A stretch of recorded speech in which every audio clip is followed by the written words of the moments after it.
Hey, what's up, everybody? Welcome to another episode of the Cigars and Everything Else podcast, episode 50. Hey, D. 50. Long journey, man. We hit a milestone finally, though, man. Yeah, we did, man. Long time coming, man. But we here. We made it to 50. Golden episode. So I had to break out the gold Cuban link, you know what I'm saying? Just for the golden episode, number 50.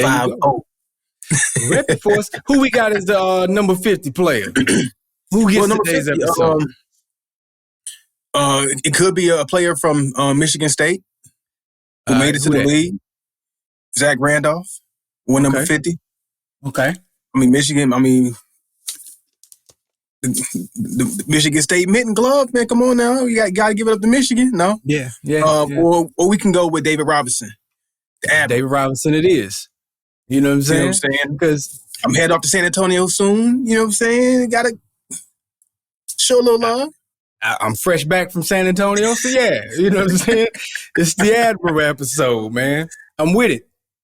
Yeah, so not a David Robinson. You know what I'm saying? One of the last true big men to do his thing. Yeah. You know what I'm saying? So, hey. Yeah, respectable guy. True last big man. That chump Karl Malone knocked him out, but outside of that, you know what I'm saying? He got my support. You see, he's a get G with the footwork on folks, man. Honestly, if you ask me, he might be second behind Hakeem when it comes to, you know what I'm saying? Big man footwork? Footwork, yeah. Maybe. I won't argue with it. Yeah, man. But episode 50, man. I'm excited about this episode. I'm excited about this milestone. I'm excited about what we got in store. I'm ready to get into it. Hey, we going to touch bases real quick and give a preview. This week's episode, we finally going to get into our top 5 cigars. And we're going to see how our list compares and see if we can give y'all a Vernon's top whatever cigars that out there that we suggest, that we co-sign, that we personally love and is fine to us. But that's later in today's episode. First and foremost, we got to get into today's stars, which for me, I'll go first. I have the Padron 1964 Anniversary Series Exclusivo. That's what I'll be smoking today. Exclusive. That's a Padron. Whatever. Yeah. Do you want to mention the price point on that bad boy? I got it for $24 is the price point on this. What's up there? I went into the shop. I kept looking over there in the Padron. It was drawing me in. I'm looking. And the guy, I'm like, hey, man, what you know about this anniversary stick right here? I mean, are you familiar with it? And he was like, best Nicaraguan cigar on the market is what the guy told me. Okay. So I said, you got it then. If that's the case, that's what I want. So this cigar, wrapper origin through and through Nicaraguan. Of course, I went with the Maduro wrapper because why not? You know what I'm saying? I've learned my lesson on Connecticut. I'm curious of messing around with that African Cameroon a little bit more and see why I really stand the darker with that. one. Yeah. That's a darker one, right? Yeah. It gets even darker. Okay. Yeah. Man, it looks like you got a box press over there too, right? Yeah, I do. There you go. Nice. Love it. Yep. So, that's an extra additional plus. So we're going to see if it's legitimate. You know what I'm saying? Now, in defense of Padron, that the stash, my humidor, the humidity was just a little weird. This stick don't have much longer. So I'm going to smoke it now, and I'm going to keep that in mind that I don't think it was taken the best care of. But I won't hold it against it. Hopefully, this is still just as good as I expect it to be because Padron is one of those names when it comes to the game. We'll see if it made my top 5, though. Definitely got to get into that a little bit later. Man, since today's a special episode, I had to go grab a special cigar and a special cigar line. So I went the Liga Privada route. Got the H99. I was able to get my hands on it, not on my own. I definitely had some help with get my hands on this. So shout out to the young man we spoke about in the last episode, who's just this huge cigar enthusiast now. All of a sudden, had it in his neighborhood humidor. Was able to grab one for me. It's like, say less. We're gonna smoke this on the episode number 50. So H99, man, I'm excited about this cigar. I'm ready to see what the addition to Liga Privada, you know what I'm saying, is where they're going. Are they staying with that top tier smoke? They falling off a little bit. We're trying a little bit too much. Because looking at this, we talked about Maduro wrappers, Connecticut wrappers. This is a Connecticut Corojo wrapper, man. So, but on the darker side though. So, but it's Nicaraguan and Honduras filler and binder. So hopefully we get the best of both worlds with that. So we're gonna see what happens, man. Hey, you doing this on 50? You stepping out there with the dark skin Connecticut? I'm stepping out there with the dark skin Connecticut. So we're gonna see what's up, man. Hey, we're gonna see. We're gonna see if that's the key. Maybe that's the key. Maybe that's the best of both worlds. We'll see what happens. The darker the berry, the sweeter the juice. Ain't that what they say? Yeah, man. Nice, the lighter the berry, the sweeter the juice. Whatever, Friday for those. Darker. But anyway, man, let's get this trip. Let's trim these sticks, man, and go ahead and get them lit, man. I'm going with a straight cut, man. What about you? I'm going traditional straight cut too. I did mention I had a Bic before we got on the before we started the show, but I told you I was going to treat it right. I got the cedar spills, man. We're going to do it. We're going to spill it up. Cedar spills, light it just right. I'm going to tell you what I'm pairing mine with. So while you're going ahead and lighting up and clipping and everything, I'm going to what I'm pairing with. So I told you I was going to go a little bit, I was going to go back to the whiskey route for this show. We've been doing tequila for a little bit. At least I've been doing we both been doing tequila lately. And I figured that, okay, it's time to get back to the essence, I guess. And go ahead and grab some whiskey, but then take a step up with the whiskey. Usually I'm in that mid-shelf area, and if I'm figuring if I'm only looking at the top shelf for tequila, I got to do the same thing for the whiskey now. So it's taking a step in the right direction for the whiskey. I'm not quite where I wanted to be, man. I wanted to go with that Johnny Walker Blue, but man, my pockets ain't feeling it just yet. It ain't there just yet. But man, I was looking at some Macallan. Mm-hmm. I was looking at some Glenmore, and I was looking at some Japanese whiskey, man. Some of that Suntory. So I figured I wasn't able to be at the price point where I wanted to be with the Macallan, because Macallan can go super high. And I'm thinking, okay, if their lower range, $100, is their lower end, am I still getting good quality whiskey, even though it's higher end amongst the other whiskeys, but it's lower for their brand? Right. So it's like, oh man, do I grab that one, the lower end of the high brand, or do I go with the higher end of a lower brand? Mm-hmm. I went with Japanese whiskey. So here we are. Yee! That's what I'm talking about. So either way, I'm still excited about it. We're going to see if it's as good as I've been hearing about for so many years. I've been wanting to pick up this whiskey for years. I've always gotten the lower tier whiskey, but never this one particular. So we're going to see. How you pronounce that? Hibiki? Hibiki, yeah. As far as I know, that's how I've heard it pronounced. I'm excited about that. I'm ready to hear what you got. What you got to say about the liquor, just as much as the actual cigar. To be honest with you. Hey man, this episode 50, man, we're gonna go in. We're gonna go in. Episode 50 off to a bad start because I'm on match number 2. I was trying to be fancy and not put it all the way in the actual flame. You know what I'm saying? To get it going. Couldn't get it going like I wanted it to, though. So I guess we'll go ahead and touch. Every now and then you gotta tap it with the flame a little bit. I know it's bad cigar etiquette to put the flame directly on your cigar, but every now you gotta touch the flame to the cigar from time to time. We 50 episodes in. I was trying on 50 to make sure that I followed by the book. You know what I'm saying? And then I blew it. So it is what it is. You about to blow your fingers in a second too, so you might want to go ahead and get it in the flame.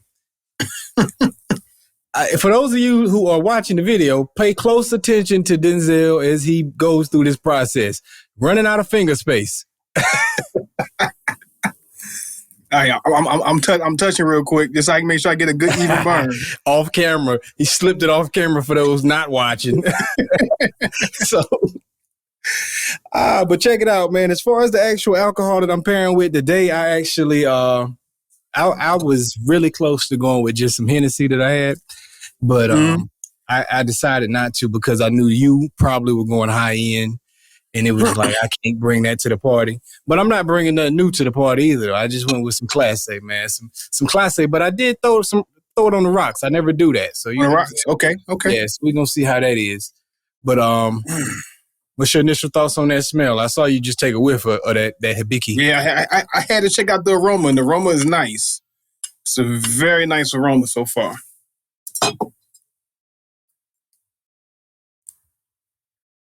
Man, has a sweetness to it. Yeah.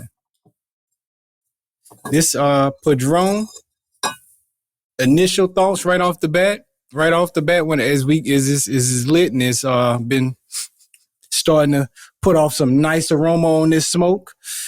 Nice creaminess to it. It's got a toastiness to it also that I've been picking up on. A little bit of cocoa early on also that I'm picking up on. Really good right off the beginning though. Off to a good start. We off to the races. Okay. If this is what we got to expect, it's going to be, smooth sailing from here on. Yeah, man. Same thing I was thinking on mine.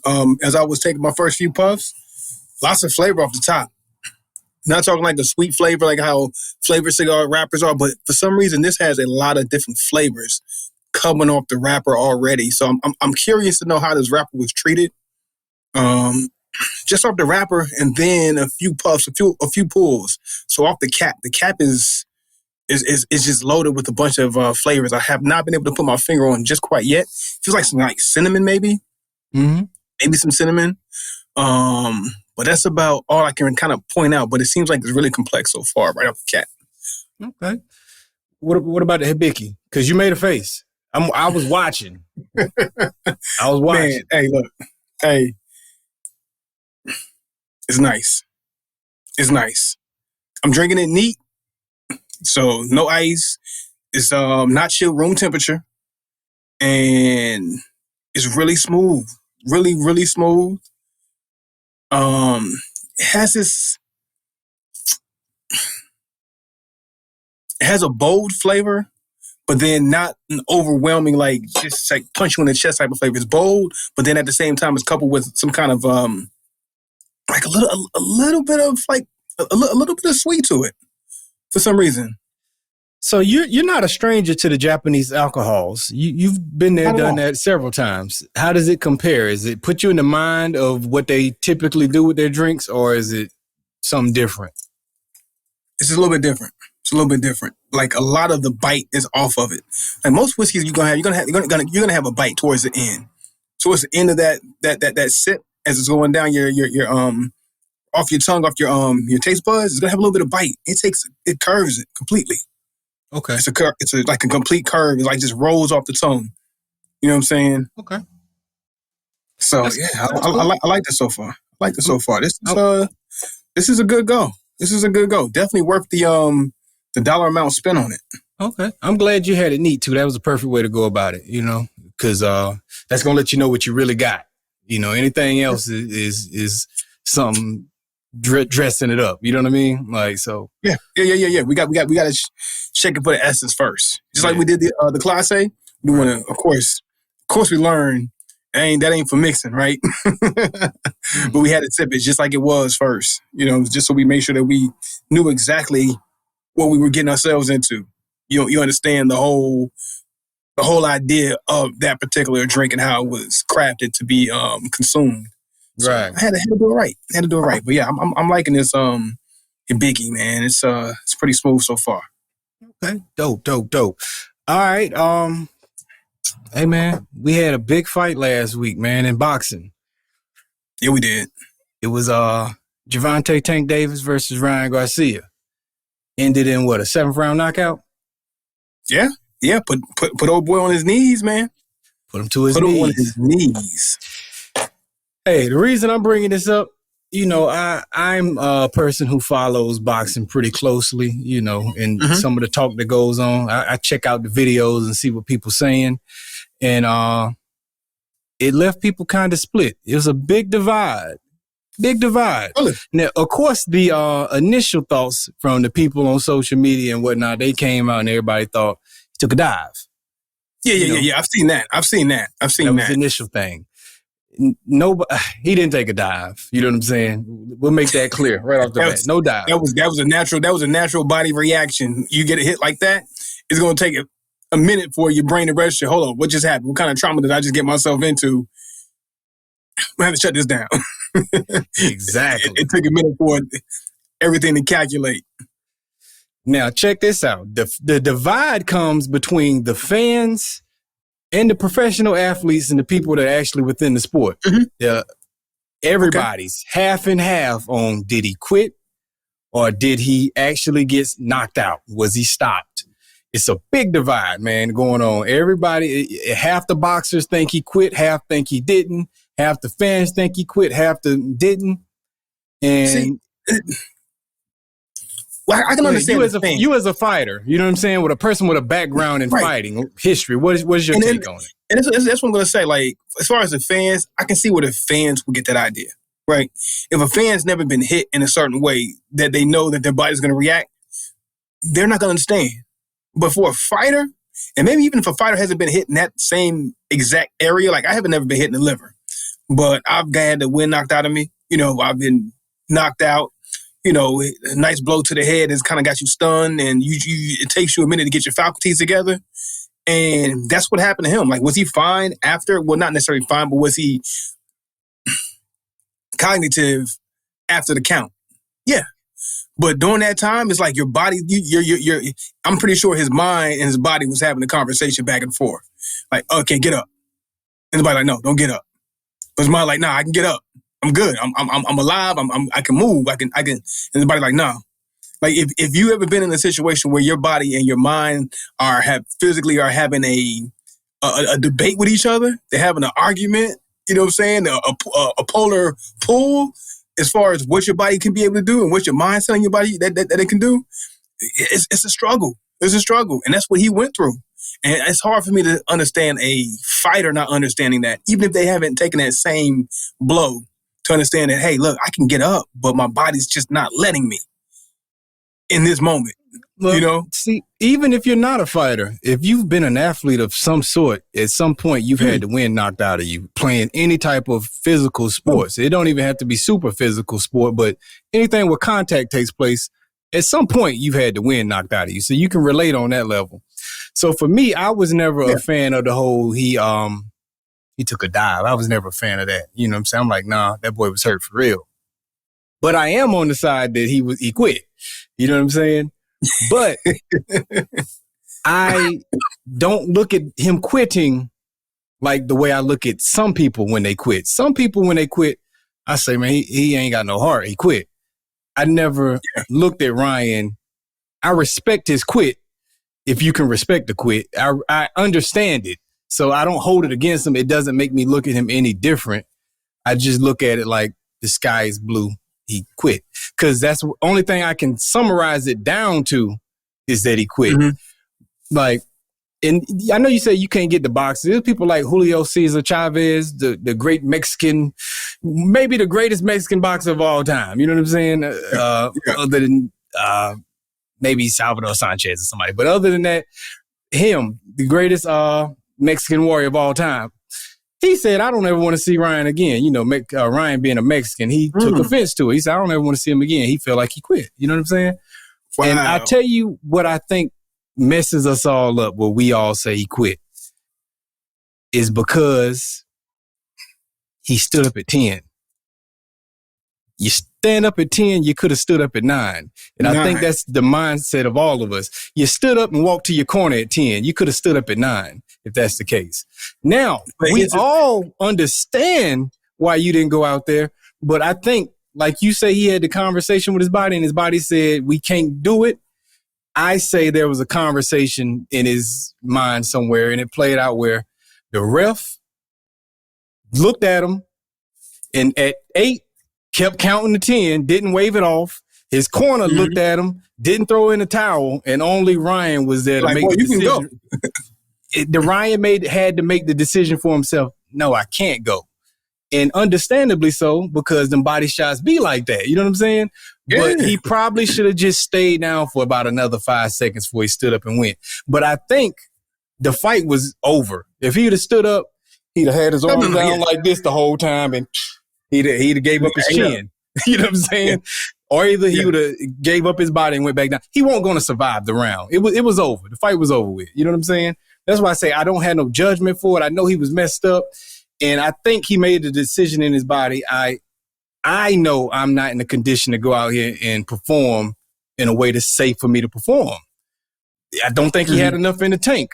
No pun intended. He didn't have enough in the tank to go back out. You know what I'm saying? Yeah. But the fact that he stood up at 10 is just makes everybody go, why'd you stand up, bro? We all get it. Like, why'd you stand up though? Like, make it look like you could have continued.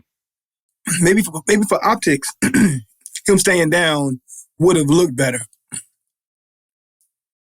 I get that. But for fighters to not understand, because I'm pretty sure he still wanted to go. I don't know. A fighter of his caliber is not going to not want to go. He wants to go. And understanding that particular fighter's whole catalog of ambition, you can't look at him and say, hey, look, just because you got up at 10, you could have got up at 9. I get it. For optics, I get it.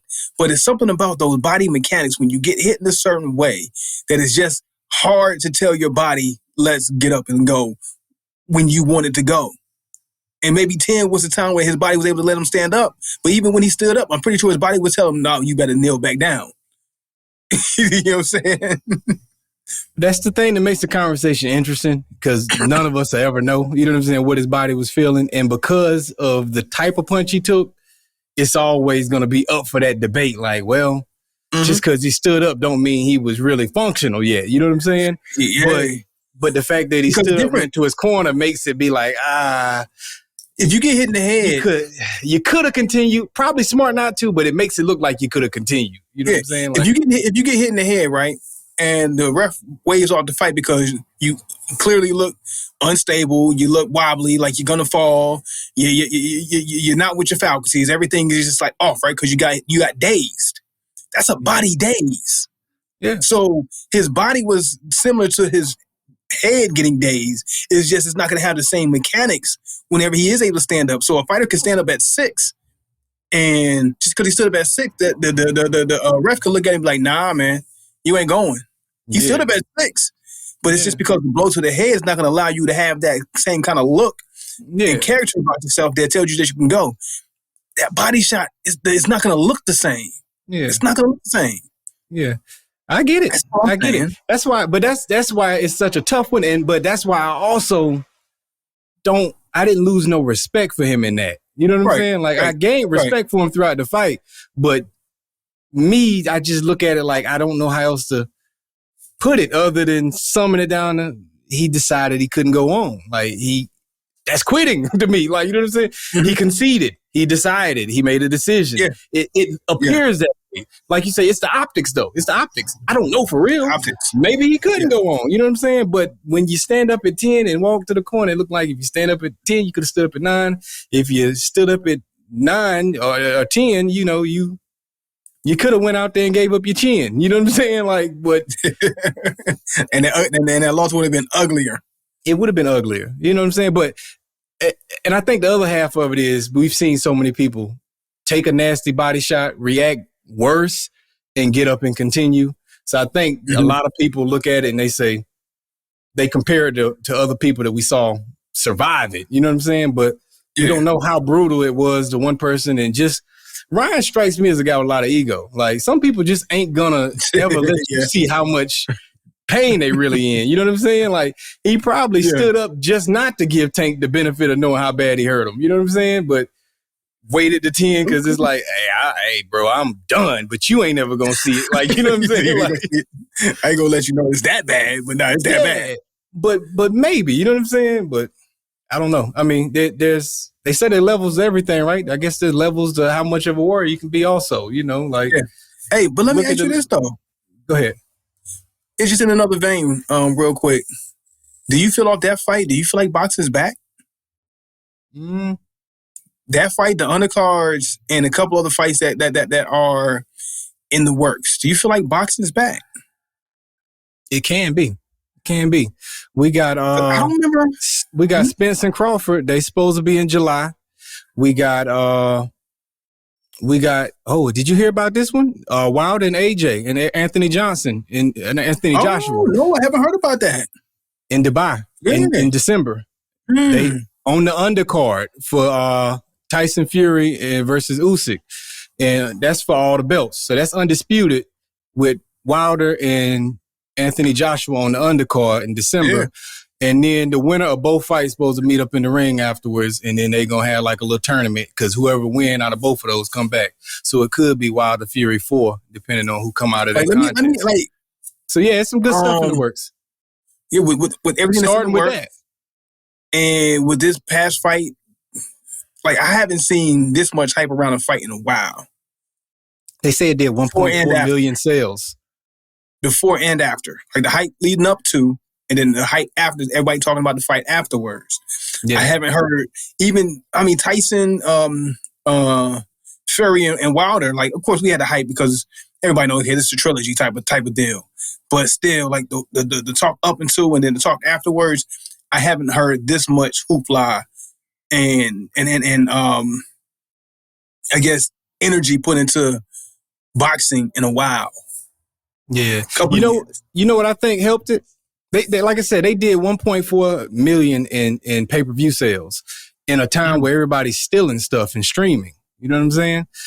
Now, think of it this way. They said that's potentially a top 10 pay-per-view of all time. Is if they actually, the final numbers ain't in. It's somewhere between 1.2 and 1.4. If it hit the 1.4 mark, it's top 10 of all time. Right up there. And the only two names on that top 10 list are Mike Tyson and Floyd Mayweather. And then whoever else they fought. So that would be the only two names not Floyd Mayweather or Mike Tyson on the top 10 list. That alone lets me know that it was boxing may be doing research. Yeah, boxing may be doing research. It took the young boys. They both popular. They both social media popular. You know what I'm saying? They may not be amongst like hardcore boxing fans the most popular, but they popular amongst the young boys, and they got their demographic to come out and support it. And boxing needed that's what it takes. And that's what it takes. That's what it takes. You have to get with the new wave of way things are being done now in order to get that new wave attention.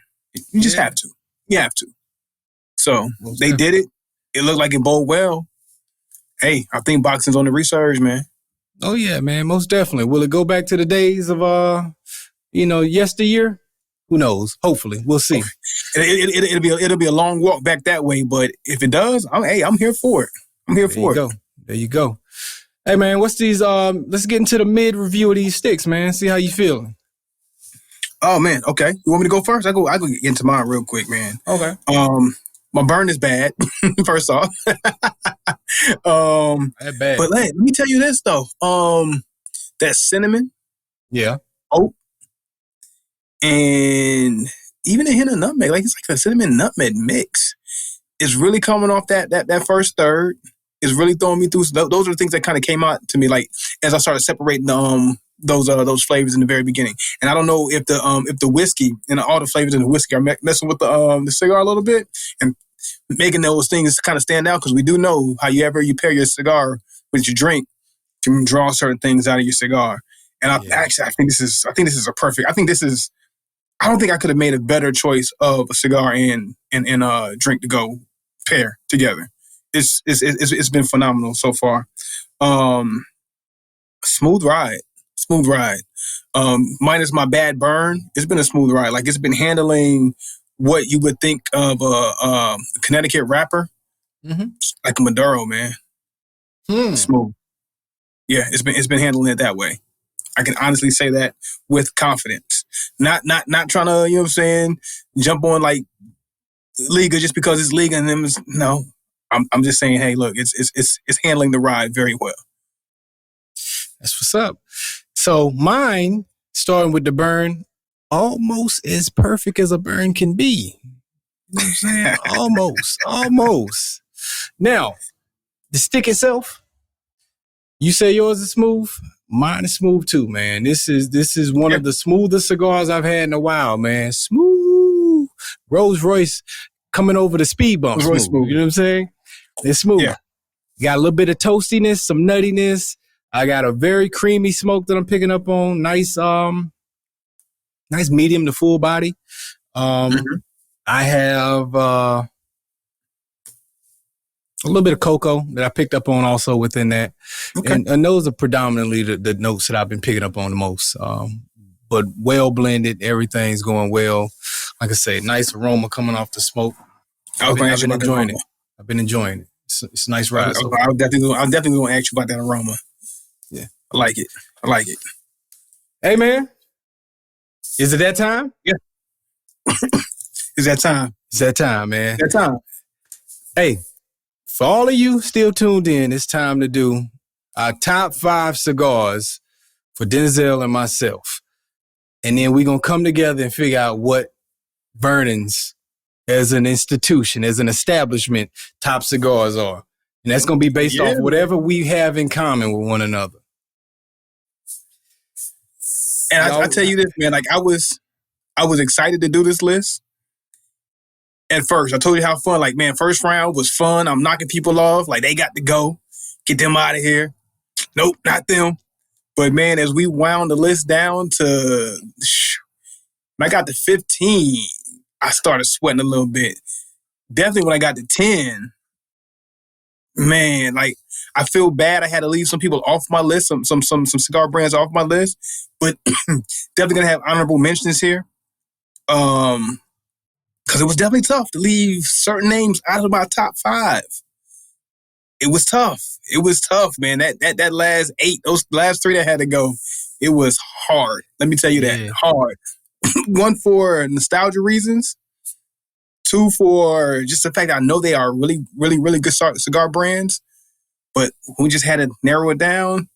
Had to do what I had to do, man. I'm in agreement with you. Like, it once you get down to about 15 names, maybe, and then down to that 10, it's like you feel guilty for some of these names having to come off the list, you know? And I'm interested, anybody that I would love for people to listen to the show to actually comment and say, because y'all should know by now what cigars we smoke and what we into.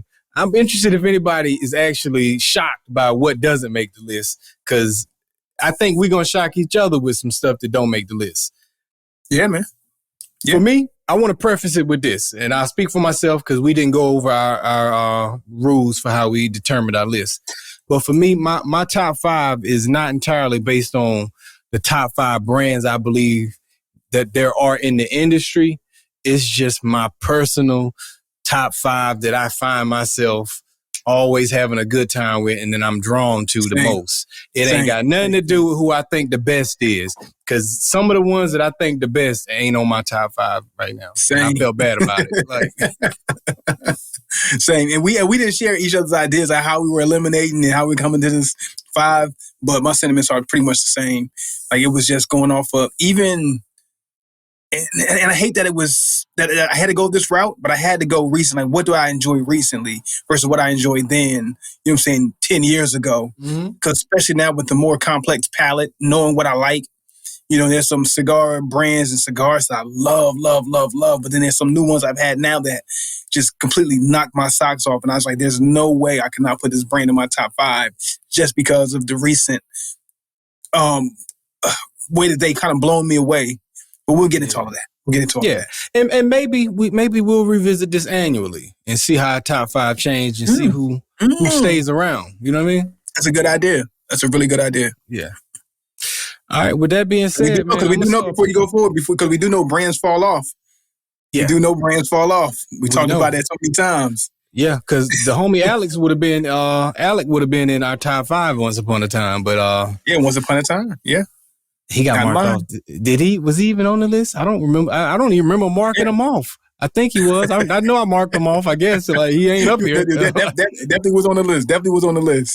Alec Bradley was definitely on the list, but that went off like maybe like round 2 or 3, maybe 3, maybe round 3. All right. Well, how you want to get into this, man? Let's get into it. How you want to get into this, man? We done teased them long enough, man. Do you want to go one name at a time? You want to run through your list entirely, or how you want to go about it? Run through your list. I'll run through my list, and then we'll break it down after. We'll discuss. Yeah, we'll break it down. So run through your list. Go through my list. We'll break it down. Let's do that. All right. So my top 5. Now, this is what I do know. I know you did yours in order. I never brought myself to have the balls to put it in order. So this list is in no particular order other than alphabetical. All right. For me, my list, starting with Arturo Fuente is the first name. Second name, King Cohiba. Third name, my father's.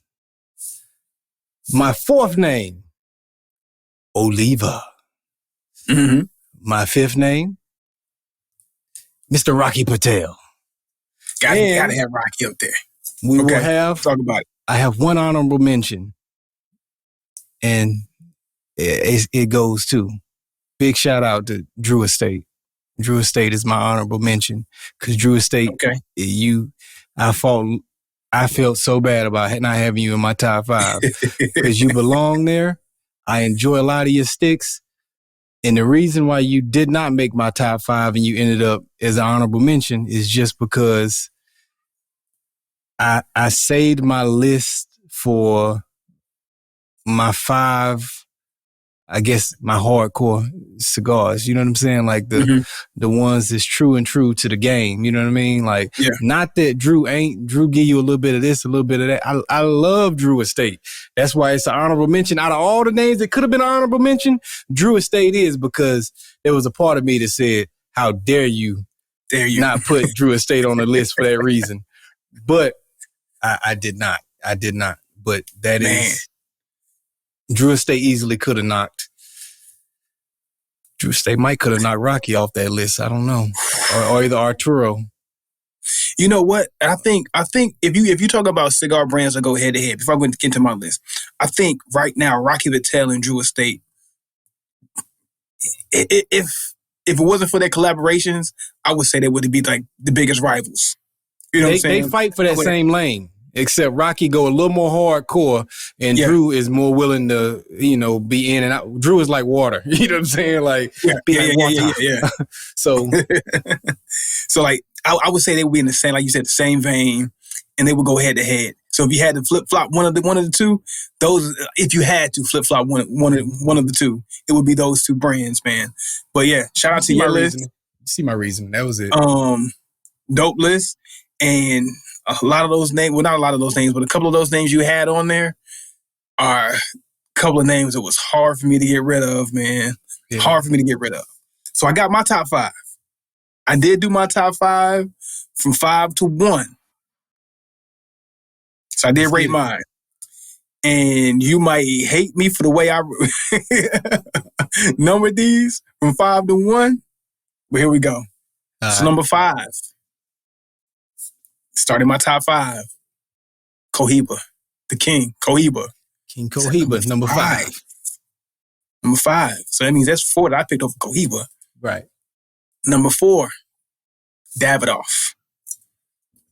Knocked my socks off with a couple of their cigars, and I was like, how can I not put them in my top 5?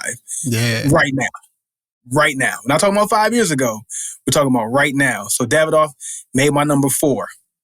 Number 3. Rocky Patel. Smack dab in the middle. A lot of respect for Rocky Patel, but by far not my favorite, but definitely a staple. So you had to make number 3. Number 2, Drew Estate. And number 1, probably guessed it, my father's. My father's. And hard to leave off my list. You put them in your top. Oliva, man, they were so hard to get off my list. That was a fight. And Arturo Fuente, man, they were. Those are your 2 honorable mentions?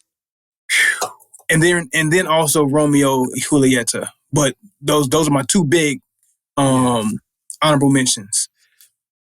Fuente, man, that short story. Yeah. I tell you, if I haven't ever smoked a cigar that was as consistent as them, consistently great. Every time I pick up a Fuente, man, I love it. Yeah. So it was hard for me to say, no, you can't make my list, but I love it. Every time I smoke a Fuente, a Hemingway, come on, man. Yeah. It's just, I love it. I love it. I always have a good time with that cigar. So it's hard to leave them off the list, man. and then Oliva. We know how much we love Olivas. Just we pretty much dedicated an episode to them. At least for me, I know I went on a run, and the Lanceros that we smoked, the G series, fell in love with it. Of course, the V is always one of my favorite. I just suggested to dedicate another episode to Oliva. Today, I suggested it. So you did, and honestly, I'm gonna say this: I did not know that Oliva manufactured nub. Yeah, I recently found that out doing this process of making this list, because of course I had to look at everybody's cigars, who they had, what cigars fell under what umbrella, and lo and behold, nub. And I suggested nub to you a few weeks ago, and we talked about it, and I love nub. It's like, man, how did I not know nub was an Oliva cigar? And that made it even tougher to get them off my list, because I definitely enjoy me some nubs, man. Well, I'll say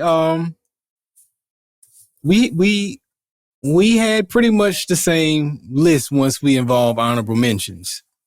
Mm-hmm. Yeah. Now we had compiled the same group of names anyway. So that's interesting to hear. The actual ones that actually made our top 5 that we had in common was my father's, Cohiba, and Rocky. Yeah. So it sounds like that is the Vernon's top 3. Now for at me, least the top 3. I would say to battle this out. we can figure this out right now. We can figure this out live. I'm thinking Rocky's 3 because you had Rocky at 3, and I already said Rocky could be interchangeable with Drew. So I'm cool with Rocky being at 3. If you cool with Rocky being at 3 for overall for Vernon's top 3. Yeah, we can say that. We have Cohiba and my father's is is the next 2? Yeah, we can do that. You put Cohiba at 5. I put Cohiba at 5. You know what? But here's what I would say. I would be willing to downgrade. I'm not mad at that because I'm thinking about it. Okay. I had to think. Part of my list, you know what part of my list was? Intuition.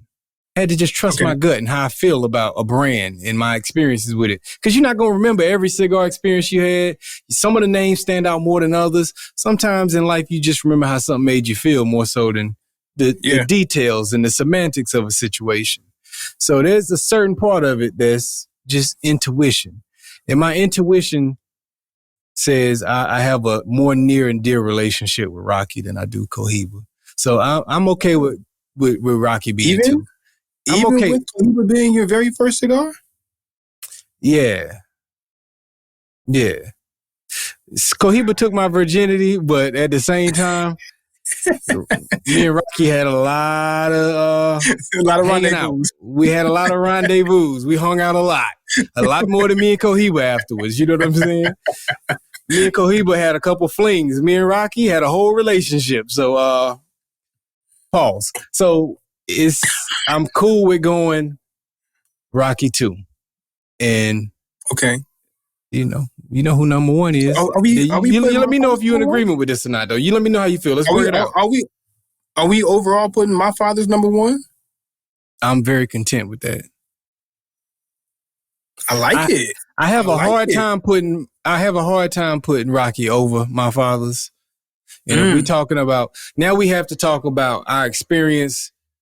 We have to talk about consistency and quality. You know what I'm saying? And I feel like you have to get into the weeds. We got to get into that. And I feel like once you get into that, I'm automatically dropping Rocky down because once again, Rocky does so much that I've had more bad experiences with Rocky. Not bad, but less favorable. Because Rocky don't put out no bad sticks or he wouldn't be in this list. But I've had less favorable situations with Rocky. I can't think of any with Cohiba and my father's. They've all been pleasant and great experiences.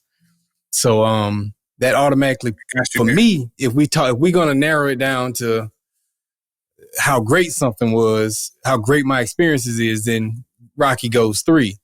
But if we talk about just right here, this is my heart, you know what I'm saying, right here, then I put Rocky 2 over Cohiba. So, but I don't know where you stand. That'll help me kind of figure out where we're going. All right, so we can go my father's 1. We can put Rocky number 2. And if you want to move Cohiba to 3, I'm okay with that.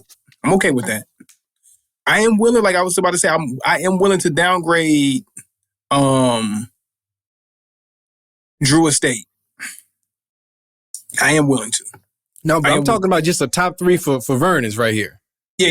That's what I'm saying. Because Drew Estate was my number 2. So I can pull him back. I'm cool with that. So we got My Fathers, we got Rocky, we got Cohiba. Yeah. Those are the only 3 we have in common that made our actual top 5. Yeah. Okay. Right. If we're going who we have in common. Okay. Yeah. Bet. So who was 4 and 5? I got Drew Estate. I got Davidoff.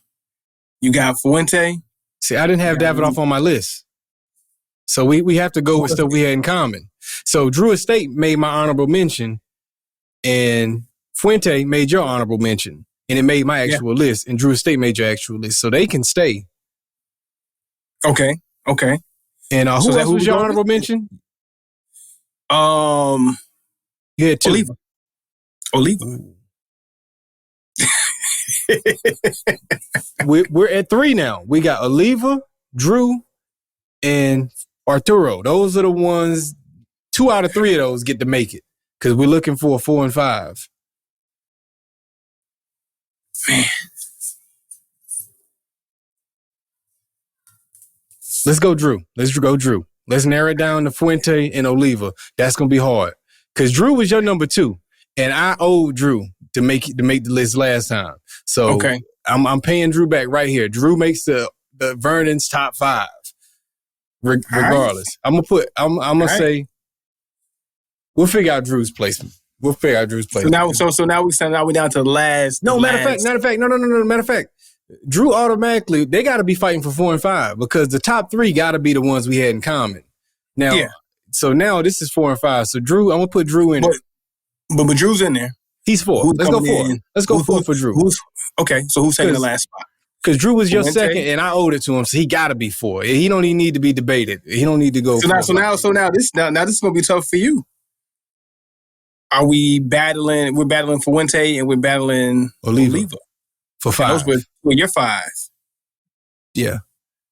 So you got to leave one of your 5 off. Hey, I had to leave Davidoff. Davidoff is the one of my 5 that didn't make it. So one of your 5 can't make it. I'll let you choose. Hey, come on, don't. Well, come on, make a choice then, and I'll choose with you, man. Man, okay. If I had to go with it, if I had to go Fuente or Oliva, I'm going Fuente. Ooh, I wanted to go Oliva. Ooh, I've Fuente. never had a Fuente I don't like. I've never had what I don't like. What Oliva have you not liked? That can't be the basis of why. True. Okay. Let's come up with some factors. We need some factors to how we're going to get this 5th one chosen. Okay. So Fuente has a smaller lineup. Right. They have a smaller lineup. They keep it very, very, very tight. Oliva keeps it tight too, but yes, Fuente keeps it even tighter. Yes. So then they don't get room for deviation there. Right. Oliva does. But even with their expansion of a bigger list, they still handle it very well. Right. They're still top notch. So, oh my gosh. I'm going to flip now. I think I'm going to go Oliva now. Because they have variety, and they have a variety that I love. Fuente doesn't have the variety. Even though I love every Fuente that I've picked up, Oliva does give me different looks, gives me different feels. But stays tight in the pocket too, though. They stay in the pocket. Just off of that factor, I'm willing to go Oliva. Now. Oliva damn near is the perfect brand, bro. And when I say that, I mean just in the sense of they don't stray too far away from what they know they do well, but they will give you just enough to say we gave you some variety. That's about what you want. Like, you know what I'm saying? Yeah. Everybody can't do what Drew and Rocky does, man. They take some chances. And especially at that level. It's so many people like that don't just stick to the basics of what got them to the playoffs. You know what I'm saying? Like, Oliva does that. Like, but at the same time, I feel bad about like Fuente, but I feel like Oliva is a champion. I feel like Oliva got chips, bro. Like, all right, Oliva it is, man. Oliva tops off R5. My I'm father's. sorry, Arturo Fuente. I'm looking in the. I'm so sorry, Arturo Fuente. I'm so sorry, man. Like, now I gotta go buy a pack of Fuente. I gotta smoke them, man. I gotta get me a sample pack now. Just I can have all the varieties that they make, all 5 of them that they make. yeah. I'm with y'all, man. Hey, look, Fuente. We're gonna have a Fuente episode, man. That's got to come soon, man. Because I feel bad about that. Not make it. Okay, so this is what it is. The Vernon's top 5 list is my father's. Number 2 is Rocky Patel. Number 3 is Cohiba. Number 4, Drew Estate. Number 5, Oliva. Honorable mention, Arturo Fuente. Let's do it. Hey, but let me tell you one thing. That cigar you smoking, Padron, I wanted to consider them so bad. I'm like, I need more. I need to try Padron more. And I got to hear how your cigar ended for you. And would you be willing to put them in your top? Okay. You getting into that now, or you want to say that how it ended for the review? We can say that for the review. Okay, we nearing review time. You know what I'm saying? I do want to switch you real quick before we close the show out. What's that? I'm sorry, I'm trying to get this stick back up. I do want to do this with you before we close the show out. I want to go through the list of names that we had because Padron was definitely a name I felt bad about getting rid of. Monte Cristo was a name I felt bad about getting rid of. I did not want to get rid of Monte Cristo, but at the same time, I got a lot of history with some of these other names. Hold on, I got a lot of the names as we were knocking them off. Man, I was going down through memory lane. I was in memory lane with a lot of them. Macanudo. I've had some good experiences with them. Ashton. We've had great experience with a lot of these sticks that had to come off. Yeah, they had to come off the list. H. Upman. Talked about them before. H. Upman. I like E.P. Carrillo. You know what I'm saying? Yeah. Who else was up here? I had good experience with Partagas, but it ain't gonna be my top 10. But it's like, you know, I ain't mad at you being in somebody's top 10. Like, you know what I'm saying? It's a few of those names. I don't want to get into the names that easily came off my list. You know what I'm saying? I like AJ Fernandez too. To be honest with you. Yeah, AJ. I like AJ. Which ones, I guess, is your names that you most hated to get rid of? And I'll say my own real quick. The ones that hurt me the most getting rid of was let's see here, looking at this. H. Upman, Monte Cristo, Padron, and I kind of felt a little bad about Romeo y Julieta, but not that bad though. Okay, but those were the names for me. Same, pretty much the same. Padron, Monte Cristo, H. Upman. Let me see who else. You know who surprisingly wasn't hard? I mean, like Alec Bradley when it was time to get rid of him, was like, but you had to go. Yeah. But yeah, those would be it. Those would be the ones, man. And it's like Padron, it's like I know that they probably have a really strong case for top 5, but I just have to experience some more. Just to say, are you really a top 5, top 10 stick? So that's why I'm so interested in seeing how yours ends today. Okay. How was Gurkha and Brickhouse? How quick did you get them off the list? Within seconds. As soon as I type their name, I'm like, yep, they going. Yep, Brickhouse going. Typed it all out. Round 1 done. They out of here. Get out of here. Man. You know who else was like that too? Baccarat. I never I smoked never that was. before. I've smoked a couple. Never a fan. Never a fan. That's funny, man. I guess we can get into our reviews of the sticks, man. For me, I will say, I've given my description of what the cigar was for me. It was nutty. It was cocoa. It was very creamy smoke. It had a toastiness to it. It had subtle leather, in certain points in time. Really didn't pick up on no spice on the stick for myself. Very well done cigar, man. And it's what Padron has been for me the times that I've smoked it. All the sticks I've had is kind of been this level of experience. You know what I mean? Now, is this a notch above some of the other ones? Maybe.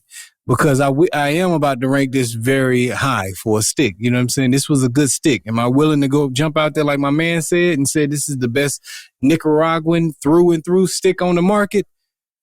I won't put my name on that. But what I will put on this is from 1 to 5, I give it a 4.6. And that is a mighty fine score. 4.6 is a juggernaut score. Mighty fine juggernaut score. Yeah. Wow. Okay, Padron. So with that, would you be willing, before this cigar, and of course, we had a list before we smoked our cigars, wherever you might have taken them off the list, would you have waited a little bit longer to take them off the list following this cigar? No, I wouldn't. Came up in the same fashion?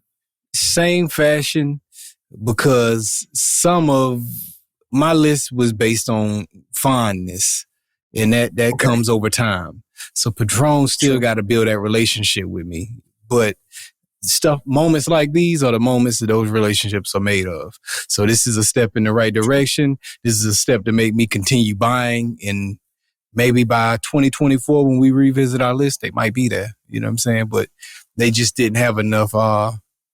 They didn't have enough time in the game to get the list, make it on the list for me this year. Awesome. Well, I like to hear it. We're gonna see what the next list has in store for us. I'm gonna go into this Liga H99, man. Let's see. So we're just finishing up the first third, possibly just going into the second third. A lot of that leather started picking up. A little bit of spice kind of kicked up a little bit, which I'm not used to getting spice added going into the, finishing up the first third. Usually that's something you get it right off the cap. But it started developing some spice, which was cool. They handled it very well. The sweetness kind of dialed back a little bit. The cinnamon and nutmeg that I was getting off the top kind of fell back a little bit. So it's kind of a flip-flop. What I'm used to getting from cigars, you usually get that spice and then those other flavors come. Mm-hmm. But this one was a little bit different. Leather came in a little bit more too, going into this first third, and you have a whole lot more cigar to smoke. So I feel bad for giving a rating right now since I have so much cigar left. Still have so much cigar left. It's almost unfair to rate it right now. I'm gonna do the best I can.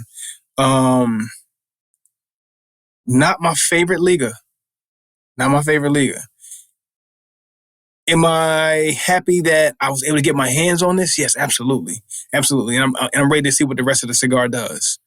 Definitely not a T52, not a number 9, not a Flying Pig. Neither one of those Ligas does it hold pretty much the weight to at this point. Other ones knock my socks off from beginning to the end. And have my socks been knocked off just yet?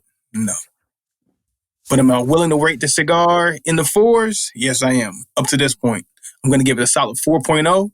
It can go down from here, or it can go up from here. Will it finish in the 4s? We're going to follow up and find out, man. I'm going to say a solid 4.0 at this particular moment right now. It's an enjoyable cigar. I've enjoyed the ride. It was very smooth, very luxurious in the very beginning.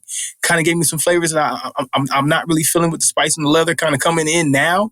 This is the time where I don't want those flavors to come in. If I had them at any point in the very beginning, knock it out, get it out the way, and then let me enjoy the rest of the cigar. So now I'm kind of getting flavors I don't really care for. So it kind of keeps me right in that 4, like kind of teetering to say, okay, where are we going to go with this cigar?